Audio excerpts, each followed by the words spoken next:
할렐루야, 반갑습니다. 예배하는 가정마다 하나님의 복됨이 충만하기를 주님의 이름으로 축복합니다. 아멘. 찬송가 486장입니다. 이 세상에 근심된 일이 많고.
함께 기도하겠습니다.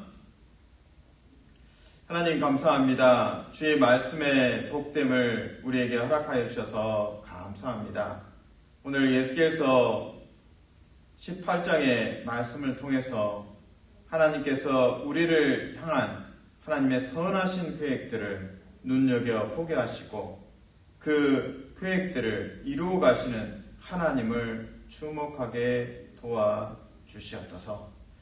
때로 우리 삶에 책임지지 않고 책임 전가를 할 때가 참 많이 있습니다. 나의 책임을 내 것으로 취하고 회개할 수 있는 용기를 우리에게 허락하여 주시옵소서. 주님, 환우들 위해 중보합니다. 하나님의 위로하심을 다하시고 치유하심을 허락하여 주시옵소서.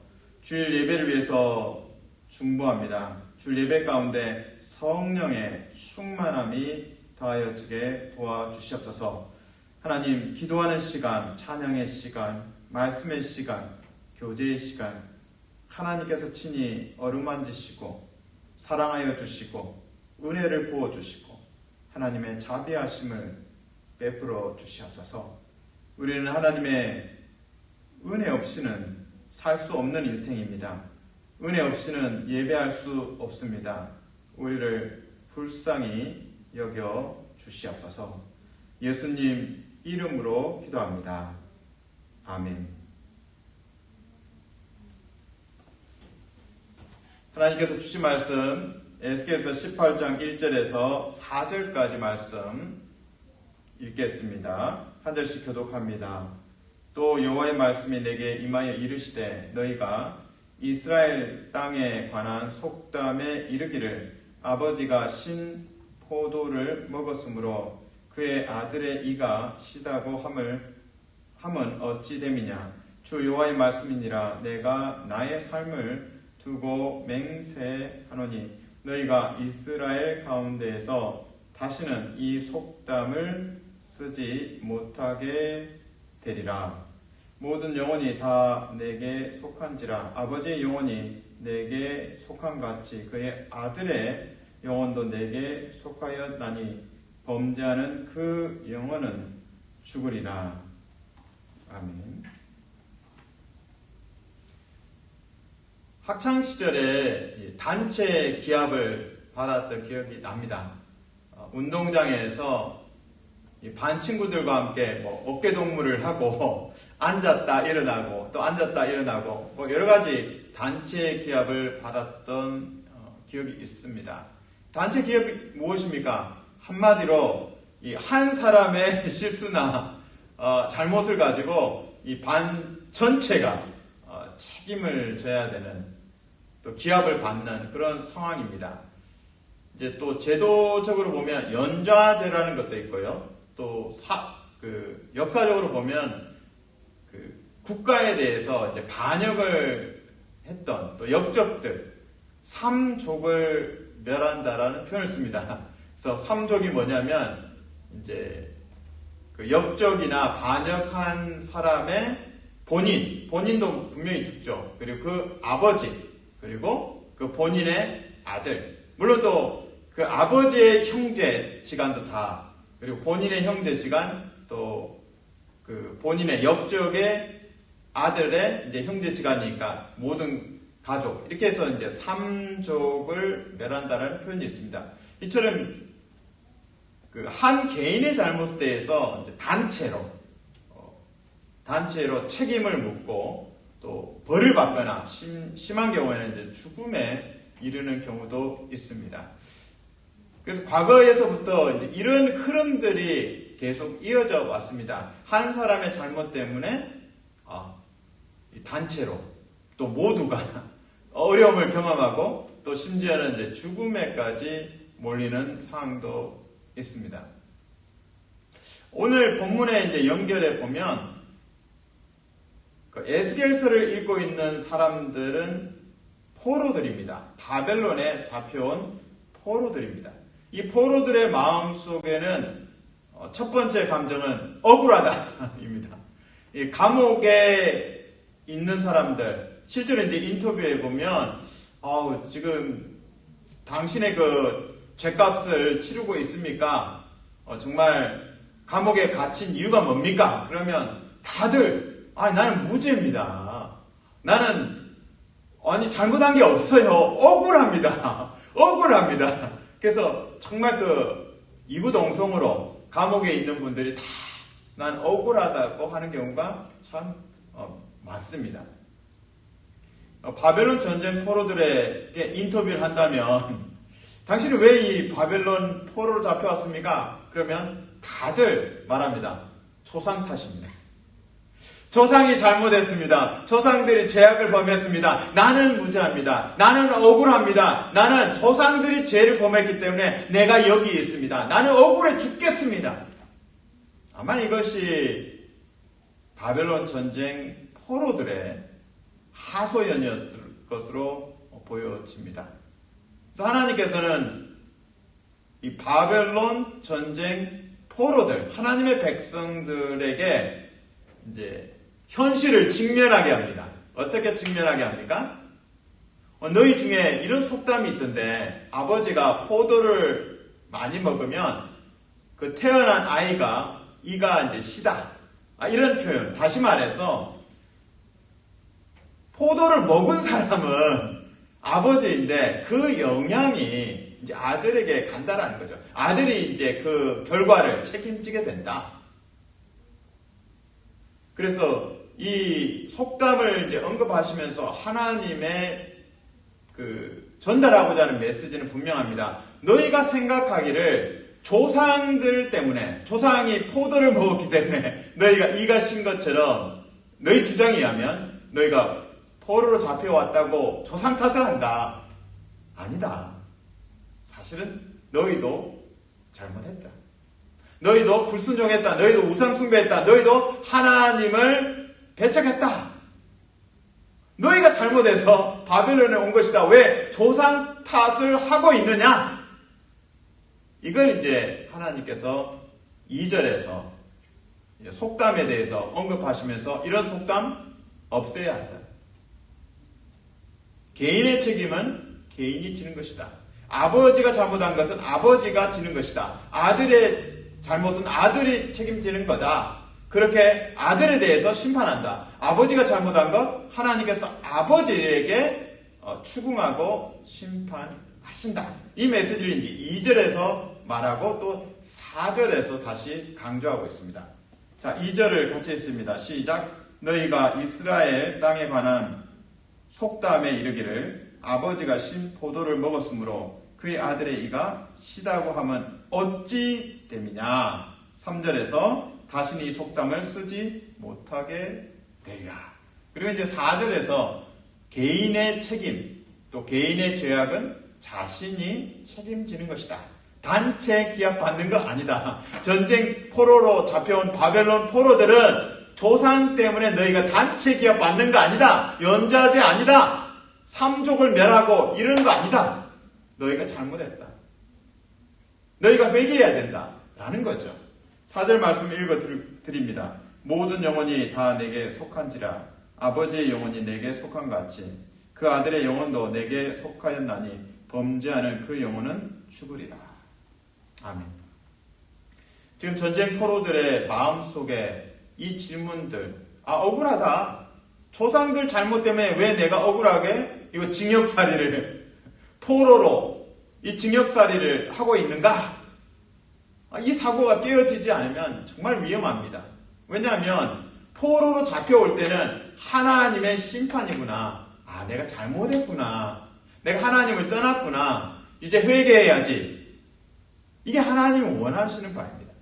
근데 조상 탓만 하고 손가락을 조상 탓만 하고 있으면 전쟁 포로들이 발전이 없죠. 성장이 없죠. 회개가 없죠. 그래서 조상 탓만 하면서 우리는 억울해.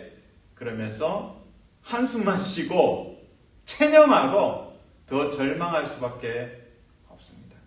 그래서 하나님께서는 이 에스겔서 18장을 통해서 차근차근 설명하십니다. 조상 탓 아니다. 너희가 전쟁 포로로 있는 것은 너의 개인의 잘못이라고 말씀하십니다. 이어서 이제 에스겔은 3대에 걸쳐서 개인의 잘못은 개인이 책임진다. 하나님께서 개인의 그 죄에 대해서 그 사람에게 물으신다라는 것을 3대에 걸쳐서 설명합니다. 그 한 사람이 있다고 하자 하면서 이제 1대 그 사람이 의로우면 의로운 대로 하나님 앞에 서는 것이고 그 자녀가 이제 아들이 태어났는데 그 아들이 아버지가 달라요. 그래서 죄를 범하면 그 아들은 그의 죄악으로 죽는다. 그리고 이제 3번째 그러면 이제 3대니까 할아버지 그리고 둘째가 있고 그 다음에 이제 손자가 되겠죠. 그러니까 할아버지가 있고 아들이 있고 또 손자가 있는데 이거를 설명을 하면서 이제 마지막 손자는 또 아버지를 안 닮고 하나님을 경외하는 삶, 의로운 삶을 선택합니다. 그러면 그에 맞게 하나님께서 심판한다는 거죠. 누구 탓을 하지 말라는 겁니다. 조상 탓하지 말고 너의 잘못을 받아들이고 전쟁 포로로 잡혀온 이유가 있다. 조상 때문 아니고 내 탓이다. 라고 이제 고백하라는 거죠. 그것을 다시 이제 30절에서 하나님께서 설명해 주십니다. 자, 18장 30절 말씀입니다. 같이 읽습니다. 시작. 주 여호와의 말씀이니라. 이스라엘 족속아, 내가 너희 각 사람이 행한 대로 심판할지라. 다시 읽어드립니다. 내가 너희 각 사람이 행한 대로 심판할지라. 개인의 책임이다. 단체 기업 받는 거 아니라고 말씀하십니다. 너희는 돌이켜 회개하고 모든 죄에서 떠날지어다. 그리한즉 그것이 너희에게 죄악의 걸림돌이 되지 아니하리라. 하나님께서 바벨론의 전쟁 포로의 기간을 70년이라고 에레미야를 통해서 예언하셨습니다. 근데 전쟁 포로들이 조상 탓만 하고 있고 손가락질을 하고 있고 회개를 안 한다면 이 70년의 기간이 어떻게 될지 모르는 거죠. 회개의 기간을 70년을 거쳐서 고국으로 돌아오고 회복이 되어야 이것이 하나님의 계획입니다. 근데 조상 탓만 하고 있고 하나님께서 원하는 것은 회개입니다. 그래서 30절을 자세히 들여다보면 그 히브리어 원어에서는 회개하다라는 단어에 해당하는 슈브라는 단어를 2번 씁니다. 슈브. 그래서 번역상에 이제 회개하다, 떠나다 라고 이제 번역은 되어 있습니다. 그러나 히브리어는 똑같은 단어예요. 회개하고 또 회개하는 거예요. 회개하고 또 회개하라. 슈브. 이것이 하나님의 음성입니다.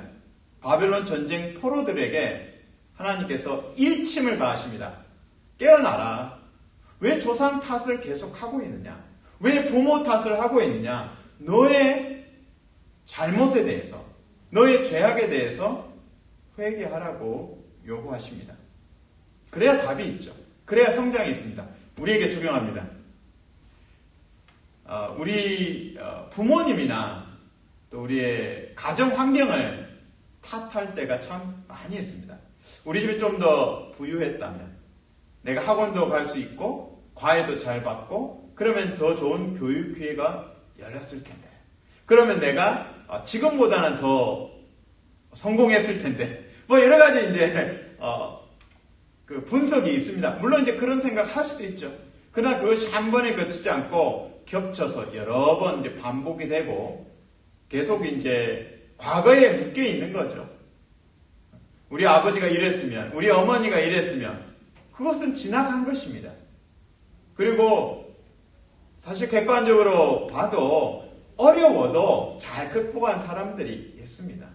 이제는 남 탓하지 않고 부모 탓하지 않고 환경 탓하지 않고 또는 형제나 자매 또 이웃 탓하지 않습니다.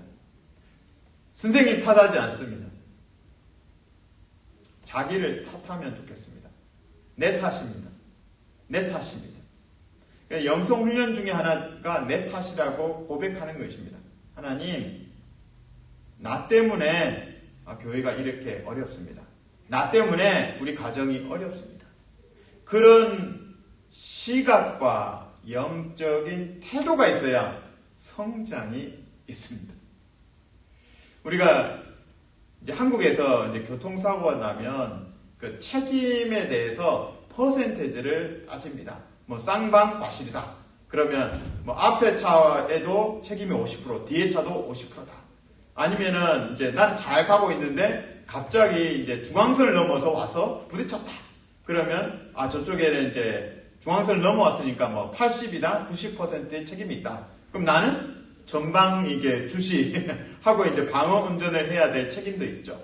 이런 식으로 누군가는 뭐 100%다, 나는 0%다 책임이, 이런 식으로 이제 어프로치 접근하면 위험합니다.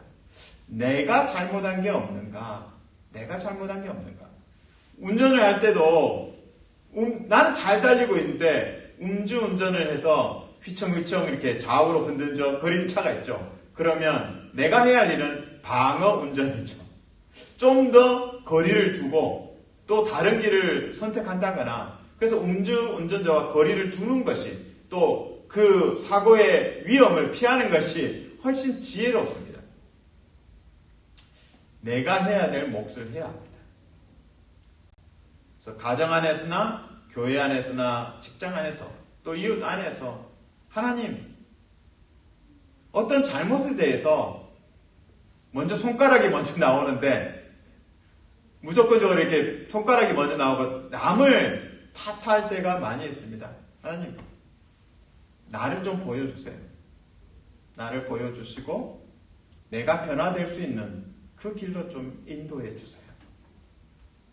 그게 안 된다면 저는 성장할 수 없습니다. 성장할 수 없습니다. 오늘 바벨론에 잡혀온 전쟁 포로들, 그들의 마음속에 억울하다. 내 잘못이 아니다. 조상들의 잘못이다. 그 속에서 체념하고 절망하면 아무 성장도 없고 하나님이 의도하신 바가 그것이 아니기 때문이죠. 회개하라. 하라고 말씀하십니다. 오늘 우리에게도 말씀하십니다. 슈브, 회개하라, 회개하라. 여러분은 어떻게 회개하시겠습니까? 어떻게 내 책임을 다하시겠습니까?